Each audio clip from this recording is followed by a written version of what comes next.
দর্শক আসসালামু আলাইকুম। আজকে একটু কথা বলতে চাই পশ্চিমবঙ্গের নির্বাচন নিয়ে। আপনারা জানেন যে পশ্চিমবঙ্গে গত ২ দিন আগেই নির্বাচন সম্পন্ন হয়েছে এবং সেই নির্বাচনের ফলাফল ঘোষণা হয়েছে। সেই নির্বাচনে প্রথমবারের মতো নিরঙ্কুশ জয় পেয়েছে ভারতের উগ্র ডানপন্থী দল বা হিন্দুত্ববাদী দল বিজেপি। এর আগে বিজেপি পশ্চিমবঙ্গে কখনোই জয় পায়নি। টানা ৩ টার্ম শাসন করার পর এই নির্বাচনে হেরে গেছে তৃণমূল কংগ্রেস। এই নির্বাচনটা খুবই আলোচিত ছিল, কারণ আমরা জানি যে বাংলাদেশের ৩ দিক থেকেই ভারত এবং ভারতের ৫টি অঙ্গরাজ্যের সাথে বাংলাদেশের সীমানা আছে। এর মধ্যে যে অঙ্গরাজ্যটির সাথে সবচেয়ে বেশি সীমানা আছে সেটি হচ্ছে পশ্চিমবঙ্গ। পশ্চিমবঙ্গের জেলা হিসেবে ৩০টি জেলার সাথে, অর্থাৎ পশ্চিমবঙ্গের ৩০টি জেলার সাথে বাংলাদেশের সীমানা আছে। প্রশ্ন হচ্ছে, এই নির্বাচনে বাংলাদেশে এত কেন গুরুত্বপূর্ণ? বাংলাদেশে বা কতটুকু প্রভাব পড়বে? কারণ একটা দেশের অন্য দেশের সাথে সম্পর্ক বা সম্পর্ক উন্নয়ন বা বাণিজ্য সব কিছু নির্ধারণ করে থাকে কেন্দ্রীয় সরকার। কিন্তু কেন্দ্রীয় সরকার সব কিছু নির্ধারণ করে থাকলেও ভারত যেহেতু ফেডারেল স্টেট, অর্থাৎ অঙ্গরাজ্যগুলোর আলাদা অনেক কিছু বিষয় আছে, সেই দিক থেকে এবারের পশ্চিমবঙ্গ নির্বাচন যেহেতু বিজেপি জয় পেয়েছে, সেখানে অনেক কিছুই গুরুত্বপূর্ণ বিষয় আছে। যেমন তন্মধ্যে সীমানা সংক্রান্ত বিষয়টা সবচেয়ে বেশি, কারণ এবার এই বিজেপি যিনি প্রধান যিনি প্রধান হয়েছেন, অর্থাৎ বিজেপি থেকে নির্বাচিত হয়ে যিনি মুখ্যমন্ত্রী হয়েছেন শুভেন্দু অধিকারী তিনি বিজেপির মুখ্যমন্ত্রী হওয়ার পরে, অর্থাৎ তৃণমূল কংগ্রেসকে হারিয়ে তিনি তার নেতৃত্বেই মূলত সরকার গঠন করেছে ভারতীয় জনতা পার্টি বিজেপি। তিনি প্রধান হয়েছেন, অর্থাৎ মুখ্যমন্ত্রী হয়েছেন।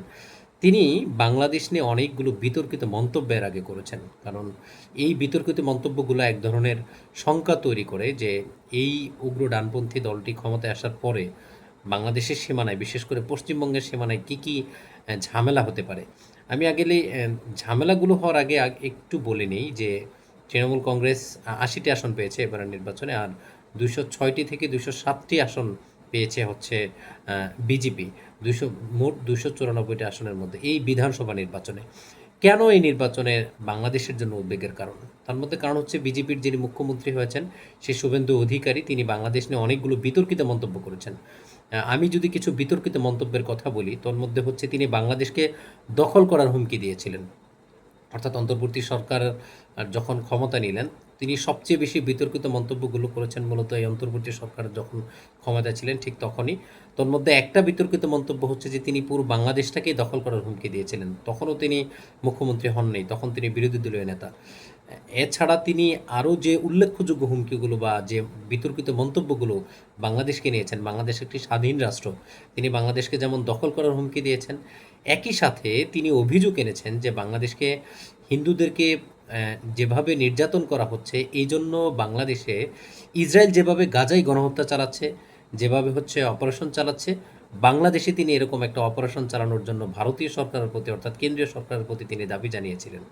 এছাড়া তিনি যে এই এই প্রসঙ্গ টেনে তিনি আরেকটা কথা বলেছেন যে গাজায় যেভাবে গণহত্যা চলছে, এই গণহত্যা যেন বাংলাদেশেও চালানো হয়, এরকম বিতর্কিত মন্তব্য তিনি করেছেন। এছাড়া প্রায়ই যেহেতু ভারতের সাথে পাকিস্তানের হচ্ছে ঝামেলা হয়, আমরা জানি যে সেখানে সামরিক সংঘাত ঘটে, অপারেশন সিন্দুর নামে ভারত পাকিস্তানে হামলা চালিয়েছিল। বাংলাদেশে এরকম একটা অপারেশন সিন্দুর নামে অপারেশন চালানোর কথা তিনি বলেছিলেন, এবং তিনি এটিও বলেছিলেন যে ১৯৭১ সালে ভারতীয় সেনাবাহিনী যেভাবে বাংলাদেশে ঢুকে অপারেশন চালিয়েছিল, এরকম আরও একটি অপারেশন যেন বাংলাদেশে চালানো যায় কিনা, এমন বিতর্কিত মন্তব্য তিনি করেছিলেন। এছাড়া তিনি বলেছিলেন, আমরা জানি যে বাংলাদেশের উগ্র হিন্দু নেতা, অর্থাৎ চিন্ময় কৃষ্ণ দাসকে যখন গ্রেফতার করা হয় অন্তর্বর্তী সরকারের আমলে, তখন তিনি বলেছিলেন যে এই চিন্ময় কৃষ্ণ দাসকে মুক্তি যদি না দেওয়া হয়, তাহলে বাংলাদেশে সব ধরনের রপ্তানি, অর্থাৎ পেঁয়াজ, আলু, যে জিনিসগুলো বাংলাদেশ থেকে নিয়ে আসা হয়, সেগুলো বন্ধের হুমকি দিয়েছিলেন। এছাড়া তিনি দিয়েছিলেন সীমান্তে বেড়া নির্মাণ করা হবে, অর্থাৎ এবং তিনি বলেছেন যে বাংলাদেশ থেকে মুসলিমরা এসে এখানে তারা মসজিদ বানাচ্ছে পশ্চিমবঙ্গে, এবং তারা এখানে ধর্ম প্রচার করছে। অর্থাৎ এই পশ্চিমবঙ্গের বেশিরভাগ মুসলিমকে তিনি বাংলাদেশি মুসলিম বলে আখ্যায়িত করেছেন, যেটা মায়ানমার রোহিঙ্গাদেরকে বলে থাকে যে রোহিঙ্গারা হচ্ছে বাংলাদেশ থেকে মায়ানমারে এসেছে। এমন অনেক বিতর্কিত মন্তব্য তিনি করেছেন। এছাড়া তার এমন অনেক বিতর্কিত মন্তব্য আছে যেটা একটা স্বাধীন দেশ নিয়ে কখনোই একজন ব্যক্তি, কোনো রাজনীতিবিদ করতে পারে না।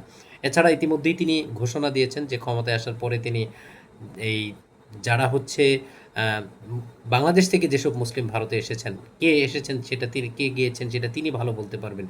তাদেরকে জোর করে বাংলাদেশে পাঠানো, এমন বিতর্কিত অনেক মন্তব্য তিনি করেছেন। ফলে তার এইসব বিতর্কিত মন্তব্যের কারণে বলা চলে যে বাংলাদেশের সীমানায় নানা ধরনের ঝামেলা হতে পারে।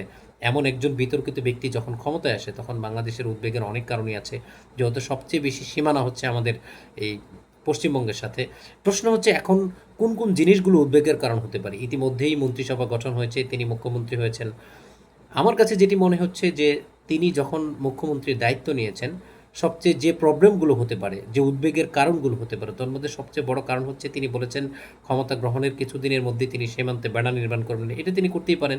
এর একটি দেশের সীমান্তে বেড়া নির্মাণ করা না করা আন্তর্জাতিক আইন মেনে যদি করেন সেটা কোনো আপত্তির কোনো বিষয় নেই। প্রশ্ন হচ্ছে তিনি যে জিনিসগুলো উদ্বেগের, তার যেসব কথা, সেটি হচ্ছে তিনি বলেছেন যে বাংলাদেশ থেকে যেসব মুসলমান ভারতে এসেছেন, কে গিয়েছেন সেটির, তারা যেহেতু এনআরসি, এই এনআরসি নিয়ে অনেক দিন ধরেই কেন্দ্রীয় সরকার পশ্চিমবঙ্গে এনআরসি অর্থাৎ এই নাগরিকত্বর যে প্রশ্নে সেটি সমাধান করতে চেয়েছিলেন। অর্থাৎ তারা হচ্ছে বিশেষ করে মুসলিমদেরকে টার্গেট করে পশ্চিমবঙ্গে এতদিন মমতা বন্দ্যোপাধ্যায় সেটি করতে দেন নাই। তাহলে জোর করে পুশিন যে ঘটনাটা, অর্থাৎ মুসলিম হলেই তাদেরকে বাংলাদেশে সীমান্তে দিয়ে বাংলাদেশে জোর করে পাঠিয়ে দেওয়া, যেটা অন্তর্বর্তী সরকার আমলে সবচেয়ে বেশি ঘটেছে।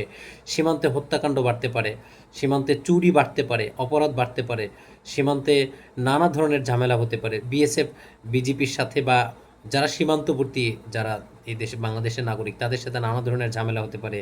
এখানে স্মাগলিং, চুরি, এরপরে হচ্ছে মাদক চোরাচালান, এগুলো বেড়ে যেতে পারে। তিনি যেহেতু বিতর্কিত অনেকগুলো মন্তব্যই বাংলাদেশকে নিয়ে করেছেন, ফলে পুশিন, এরপরে হচ্ছে সীমান্তে অপরাধ কর্মকাণ্ড, জোর করে মুসলমানদেরকে, ভারতীয় মুসলিমদেরকে বাংলাদেশে পাঠানো, যে পুশিনের মতো ঘটনাগুলো, এই ঘটনাগুলো বেড়ে যেতে পারে। ফলে শুভেন্দু অধিকারীর মতো একজন বিতর্কিত নেতা এবং কট্টর হিন্দুবাদী নেতা, হিন্দুত্ববাদী নেতা যখন পশ্চিমবঙ্গের ক্ষমতায়, তখন বাংলাদেশের উদ্বেগের অনেক কারণ আছে। এই ঘটনাগুলো মোটা দাগে হতে পারে। এখন বাংলাদেশ সরকার যদি এটাই স্ট্রংলি প্রতিবাদ করে এবং বাংলাদেশ সরকার যদি সীমান্তে স্ট্রংলি যারা বিজেপি আছে তাদেরকে সতর্ক পাহারায় রাখে, তাহলে শুভেন্দু চেষ্টা করলেও অনেক কিছু করতে পারবে না। এটি মূলত সরকারের নীতি নির্ধারণের উপর নির্ভর করছে। যদিও একটি দেশের সাথে আহ, সম্পর্ক নির্ভর করে কেন্দ্রীয় সরকারের উপর, কিন্তু শুভেন্দু অধিকারীর মতো যখন বিতর্কিত একজন ব্যক্তি পশ্চিমবঙ্গের মুখ্যমন্ত্রী হয়েছেন, তখন বাংলাদেশের উদ্বেগের অনেকগুলো কারণ আছে বলে আমার কাছে ব্যক্তিগতভাবে মনে হচ্ছে। ধন্যবাদ সবাইকে।